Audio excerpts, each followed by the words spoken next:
زهير المترجي بيحرز هدف بيبرز بيه المشاكل الدفاعية للأهلي ولكن على مستوى الأفراد. تعال نشوف هنا عمل الإسكان وأخد باله إن المساحة موجودة.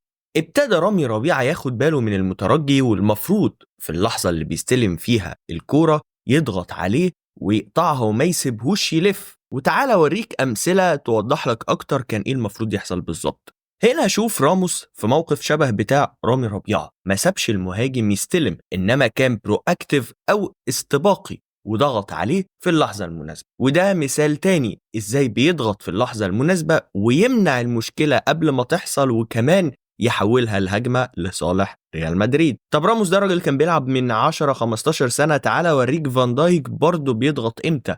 في لحظة الاستلام ضغط وقطع. محدش من اللعيبة اللي أنا وريتها لك ضغط سلبي وساب المهاجم يستلم ويلف إلا رامي ربيعة. وأخيرا وليس آخرا، شوف الشناوي علشان تطير على تسديدة من بعيد كده في زاوية لازم تاخد خطوة تقرب من الزاوية اللي انت عايز تروح لها، إنما الشناوي أخد وضع الاستعداد ورجع لورا وطار من مكانه، وبالتالي التسديدة كانت بعيدة عليه برغم ان هو حاول يروح بإيده الاتنين، وفعلا تسكن الشباك وتتحول لهدف. هل بقى بعد كده انت لسه شايف ان الاهلي محتاج تدعيمات هجومية بس؟